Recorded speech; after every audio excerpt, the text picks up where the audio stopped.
വിക്രമിനെ പോലെ സഹകരിക്കുന്ന ഒരാൾ, വിക്രമിനെ പോലെ നല്ലൊരു മനുഷ്യൻ നമുക്ക് എത്ര പേരുണ്ടാവുന്ന എന്താ അദ്ദേഹത്തിന് ഇത്ര നന്മ തിരിച്ചറിഞ്ഞ എന്തെങ്കിലും സാഹചര്യമോ സന്ദർഭമോ പറയാൻ പറ്റുമോ?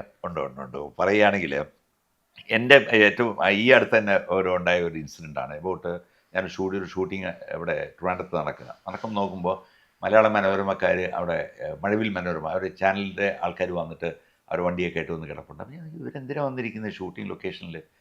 അപ്പോൾ എൻ്റെ ഷോട്ട് എടുത്തുകൊണ്ടിരുന്നതുകൊണ്ട് ഞാൻ കൂടുതൽ അതിൽ ഇൻട്രസ്റ്റ് കാണിച്ചില്ല.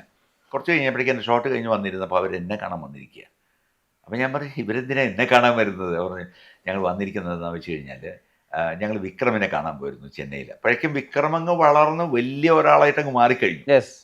അപ്പോൾ വിക്രമിനെ ഞാൻ വിളിക്കാനോ അദ്ദേഹത്തിനെ ഫോളോ അപ്പ് ചെയ്യാനോ ഒന്നും ഞാൻ പിന്നീട് പോയിട്ടുമില്ല.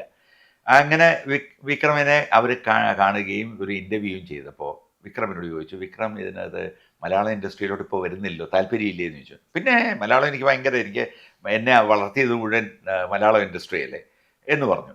അത് കഴിഞ്ഞപ്പോൾ ചോദിച്ചു, അങ്ങനെയാണെങ്കിൽ മലയാളം ഇൻഡസ്ട്രിയിൽ ഇപ്പോൾ ഓർമ്മയുള്ള അല്ലെങ്കിൽ സ്നേഹം തോന്നുന്ന സംവിധായകൻ അതെൻ്റെ ജോഷിയേട്ടൻ. ഒറ്റ വാക്കി തന്നെ പുള്ളി മറുപടി ഉണ്ട് അതിന്. രണ്ടാമത് ചോദിച്ചാൽ അതിൽ നിങ്ങൾക്ക് കുറേ പടങ്ങൾ തന്ന പ്രൊഡ്യൂസേഴ്സ് ഉണ്ടാവില്ല, ആ പ്രൊഡ്യൂസേഴ്സിൽ ഇഷ്ടപ്പെടുന്ന അല്ലെങ്കിൽ മനസ്സിൽ നിൽക്കുന്ന ഒരു പ്രൊഡ്യൂസർ ആരെങ്കിലും ഉണ്ടോ? അപ്പോൾ അവൻ സോപ്പിട്ട് ഇങ്ങനെ പറഞ്ഞാലേ അതെല്ലാവരും നല്ല പ്രൊഡ്യൂസേഴ്സാന്നൊക്കെ പറയാം. ഇല്ലല്ല, എന്നാലും ആരെങ്കിലും ഒരാൾ നിങ്ങളുടെ പെട്ട ഒരു പ്രൊഡ്യൂസർ ഉണ്ടാവും, ഫേവറേറ്റ് ആയിട്ടുള്ള ഒരാളുണ്ടാവുമല്ലോ. അപ്പോൾ അതാരായിരിക്കുന്നത്? പുള്ളി എൻ്റെ പേരാണ് പറഞ്ഞത്, ദിനേശ് പണിക്കർ എന്ന് പറഞ്ഞു. ഇത് പറഞ്ഞു കഴിഞ്ഞപ്പോഴേക്കും മനോരമക്കാർ അന്ന് അവർ കാണിച്ചിരുന്ന ഒരു സംഭവം എന്ന് വെച്ചാൽ അവിടുത്തെ ആ ക്ലിപ്പിംഗ് എടുത്തു കഴിഞ്ഞാൽ നേരെ ഈ ഇപ്പുറത്ത് അവർ റെഫർ ചെയ്ത ആളുടെ അടുത്ത് വന്ന് അതിൻ്റെ ഒരു മറുവാക്ക് എടുക്കും. അപ്പോൾ ആ മറുവാക്ക് എടുക്കാൻ വേണ്ടിയാണ് അതിൻ്റെ അടുത്ത് വന്നിരിക്കുന്നത്.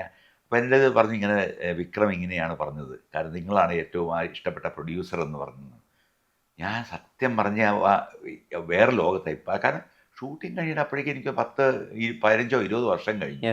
ആൻഡ് അയാള് ഏത് കൊമ്പത്ത് നിൽക്കാൻ അവസ്ഥയിൽ നിൽക്കുന്ന പുള്ളിയെ ഫോളോ അപ്പ് ചെയ്തില്ല. ആൾക്കാരാണ് ഈ മനസ്സിൽ ദേഷ്യം വെക്കാൻ എന്നോട്, കാരണം എന്നെ വിളിച്ചിട്ടില്ല, ഈ ഒന്നും ചെയ്തിട്ടില്ല. പക്ഷെ എന്നിട്ടും എന്നെ ഓർത്ത അയാള് എൻ്റെ പേര് പറഞ്ഞു.